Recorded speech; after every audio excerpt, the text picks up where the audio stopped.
Excuse me, what do you think you're doing? I turned slowly, keeping my hands visible. Just coming home. I gestured to the Welcome Home Dad banner fluttering behind me. I'm surprising my wife and kids. She crosses her arms, her eyes darting suspiciously between me and the house. And who exactly are you? I hold up my house key, the one I've carried through 3 deployments. Nathan Carter. This is my house. Margaret's eyes narrowed to slits. Not without proper authorization, it's not. She whips out her HOA binder. Did you submit a request for that banner? Section 8, paragraph 4 of the HOA bylaws. No signage without 14-day approval. Tom, my neighbor, steps forward from his porch. Come on, Margaret. He just got back from overseas. She ignores Tom completely, her gaze raking over my uniform. And that uniform, are you really military, or is this some kind of performance? My jaw tightens, but I keep my voice even. Ma'am, I've been deployed for 18 months. I tap my badge. I'm a federal agent on military assignment. She pulls out her phone with a dramatic flourish. I'm calling the police. I don't know who you are, and I'm reporting a suspicious armed man impersonating military personnel. I square my shoulders. You're making a false report. I've identified myself. I pull my credentials from my inner pocket. Here, these are my federal credentials. Margaret waves her hand dismissively, not even looking at them. Anyone can make a fake badge.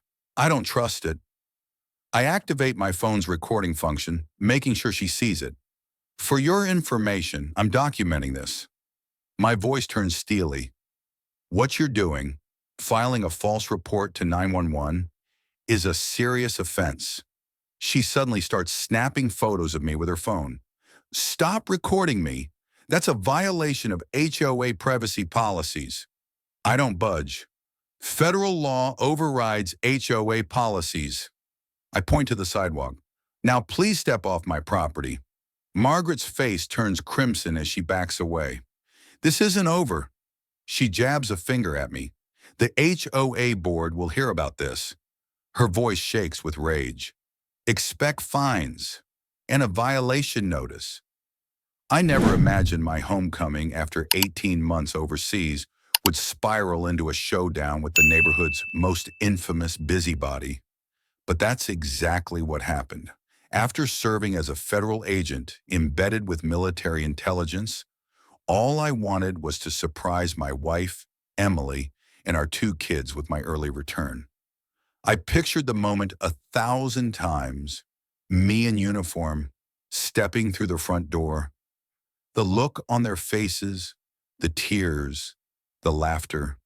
But instead, I ended up in a heated confrontation with Margaret Hensley, the self-declared queen of the Homeowners Association.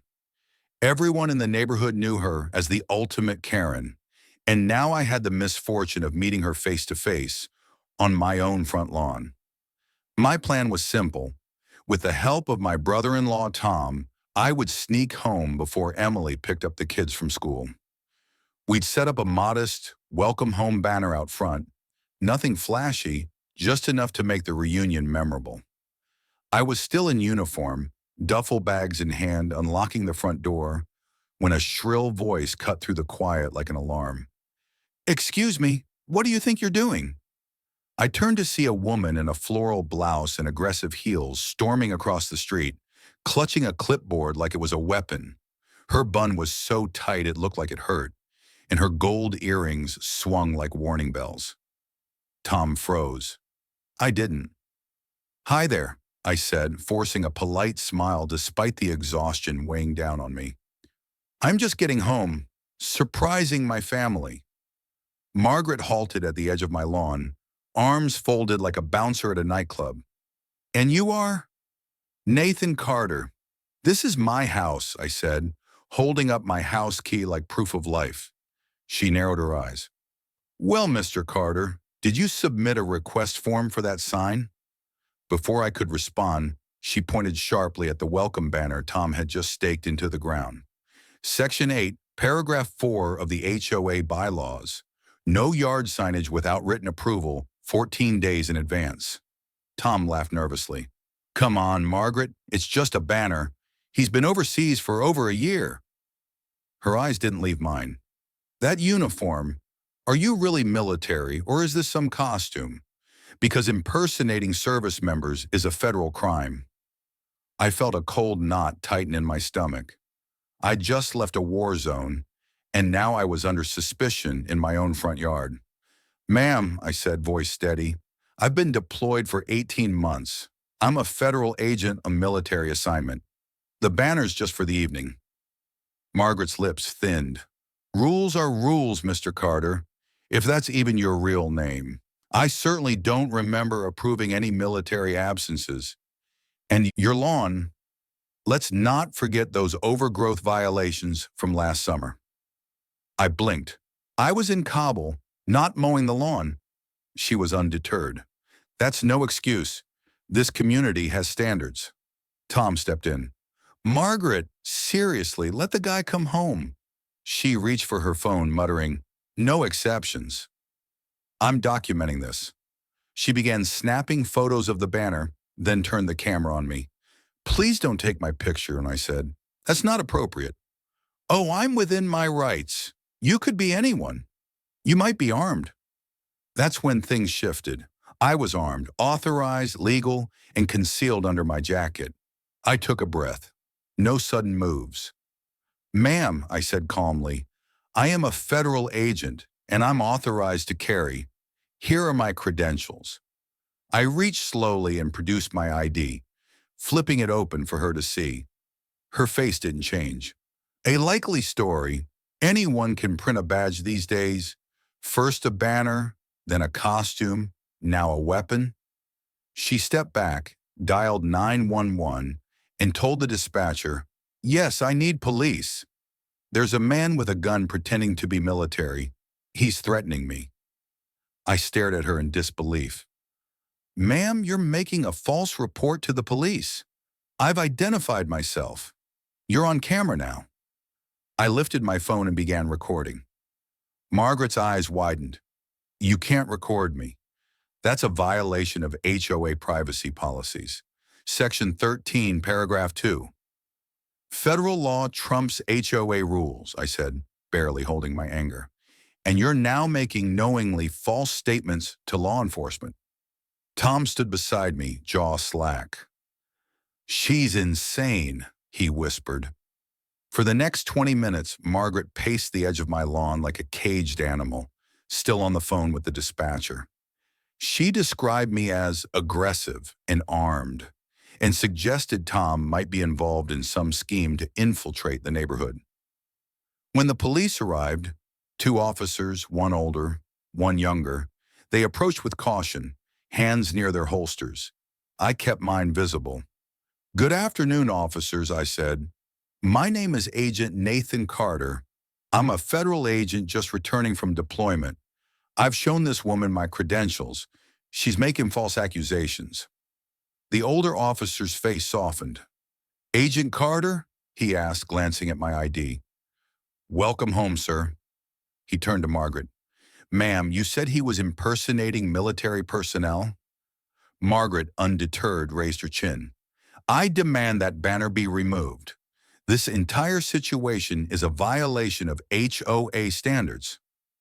The younger officer glanced at his notes. According to Agent Carter's video, he showed you his credentials before you called. Is that accurate? Margaret shifted.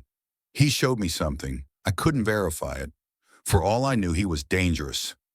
Ma'am, I said, I'm not pressing charges. I just want to be left alone. I'm here to surprise my wife and kids. The officers gave Margaret a chance to back off. She refused. This isn't over, she hissed. Expect a fine.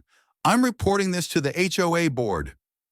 She stormed off, heels hammering the pavement like gunshots. I thought it was done, but I was wrong. An hour later, just as Emily pulled into the driveway with our kids, the neighborhood email list lit up. Margaret had sent a blast warning residents about an armed man impersonating military personnel near our home. She didn't name me, but she didn't have to. Emily was furious. I showed her the footage. We hugged, we laughed, we cried. The kids clung to me like magnets. For a few beautiful hours, Margaret didn't exist. Until the next morning. Taped to our door, a violation notice, citing unauthorized signage, unreported absence, and, most outrageously, intimidation of HOA personnel. The fine, $500 with a $50 daily penalty, and a motion to begin eviction proceedings. That's when I snapped into federal mode. I began knocking on doors, hearing stories from neighbors who had suffered under Margaret's petty tyranny. A retired teacher fined for garden gnomes. A cancer patient warned over trash can timing. One man, no joke, penalized for having a hummingbird feeder. I compiled witness statements, photos, and video, including Margaret's false police report. Then I called the HOA's legal counsel.